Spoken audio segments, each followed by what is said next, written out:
do not like thee, Dr. Fell. The reason why I cannot tell. But this I know, and know full well I do not like thee, Dr. Fell.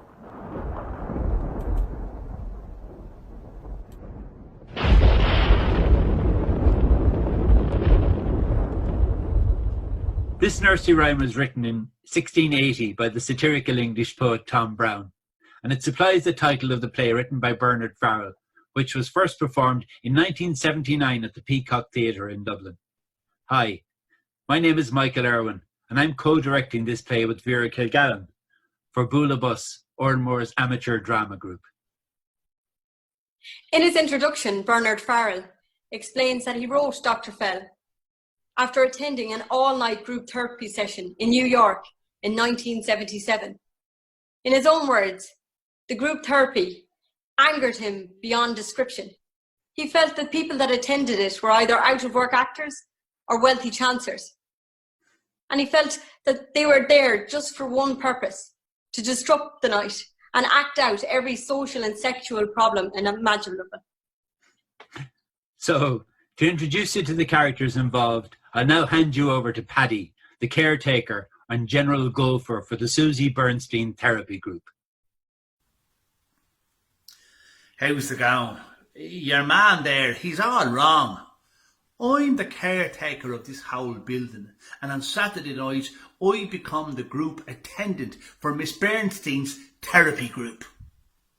Therapy group? It's more like a lunatic asylum, if you ask me, which nobody ever does. I've never seen such a shower of losers and chancers in all my life. As for Miss Bernstein, she's for the boards. She asked them to send her a recording of why they wanted to attend the session. Here, have a listen. My name is Joe. Joe Fell. I've never been to a group like this before. I'm not really sure what to expect. I hope it's nothing too embarrassing.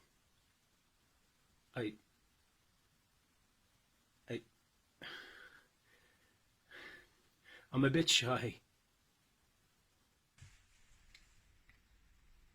Hi, my name is Roger.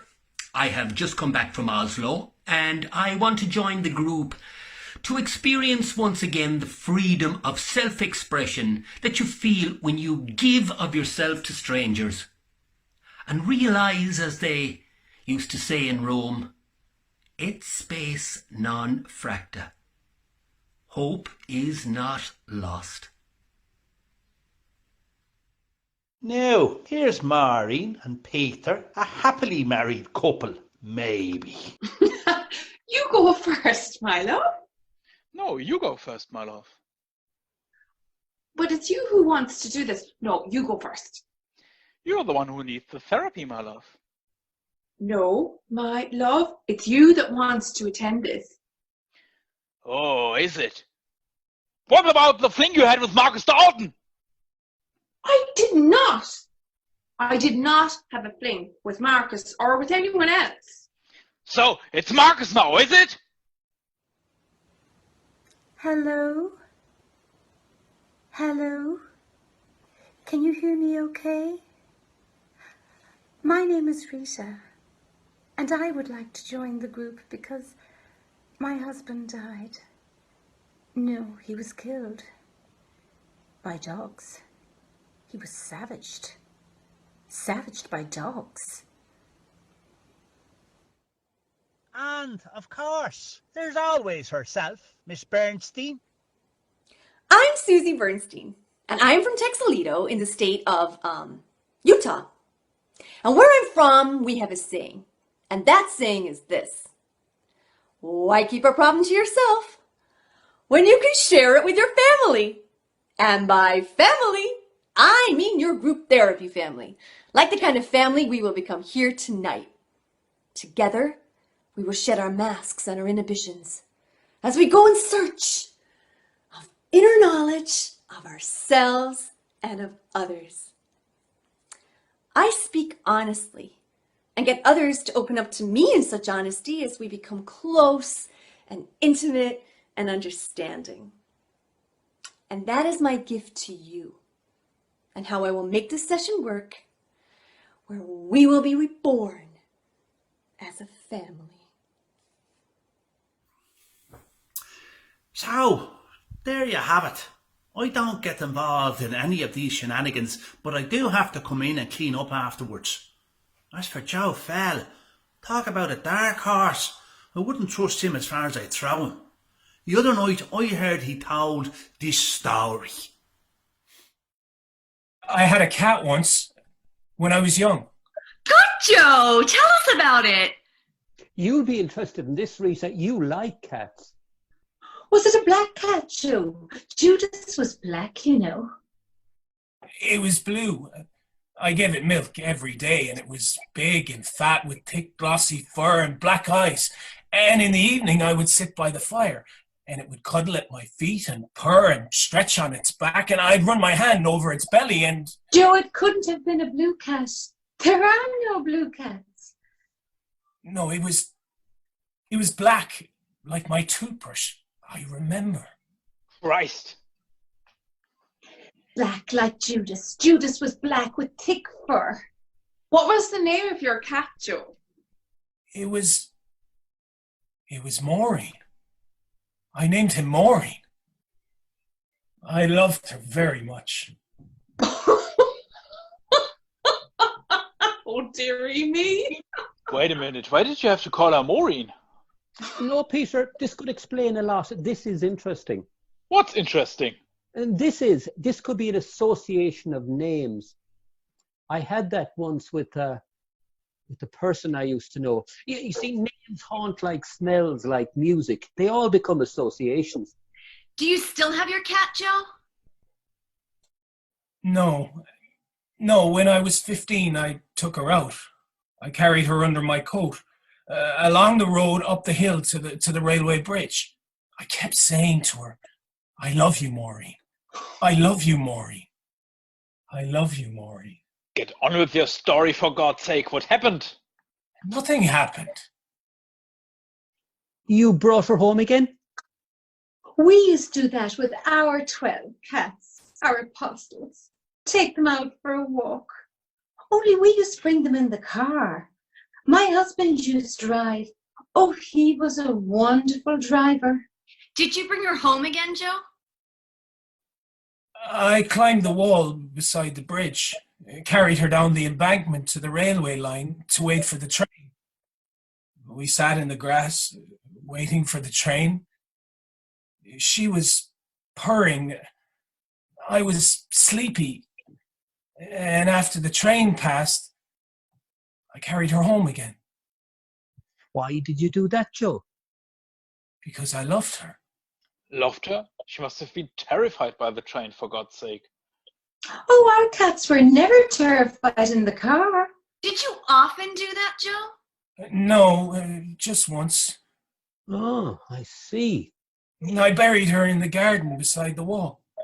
Alive? You buried her alive? Oh, suffering Christ. No, she was dead. Oh, she died? Did she die? Yes, she died when I threw her under the train. You threw her onto the train? I just held her out as the train approached, let her see it, and she kicked and struggled and screamed. Roger, I don't like this. Quite, I really think we ought to. And as the noise came nearer, I could see the driver's face just looking at me, and I just held her out. For Christ's sake! And I tossed her under the wheels. No, stop it. I don't want to hear. Joe, I don't really believe that you... And Maureen screamed, just once, a long scream, above the rattle of the wheels. Shut up, you mad bastard! Okay, that's enough. Settle down. Oh, I don't feel well. Oh, my heart. My pills. Are you all right? I'll get some water. And there was blood all along the line. Oh. For Christ's sake, shut up! And the grass was speckled with blood. Enough! That's enough! That's enough! And then I woke up. You woke up? It was all a dream? A nightmare? A dream? A dream? What was a dream? He says it was all a bloody dream. The whole thing. A dream? It was a dream, wasn't it, Joe? The water, Rita? Oh, I'm all right now, thanks. It was a dream. Joe, was that a dream? Yes. When I woke, I was sitting on the embankment and a sparrow was singing and it was peaceful and warm, and I was looking up along the line and the sun was shining on the rails. And then this little ladybird jumped onto the back of my hand and I watched it and everything was so peaceful and warm. And where was Maureen? Maureen, my arse. Peter, listen. Where was your cat, Joe? With me, purring. Years later she died, savaged by dogs, and I buried her in the garden. For the love of God, do you know what you're talking about? A dream. I'm sorry about your heart, Rita. I'm sorry if I upset you, Maureen. I'm sorry if you're annoyed, Roger. Peter, sorry. So, what did you think of that? I have to go home now and give the kids a bath before the missus gets home from work. Then we're going down to Fagan's for a few gurgles. If you want to hear more of these shenanigans, I hear Bualadh Bos are putting on a production of I Do Not Like Thee, Dr. Farrell, later on in the year, so keep an eye out for that. I've never met this Dr. Farrell character. He must be a friend of Miss Bernstein's.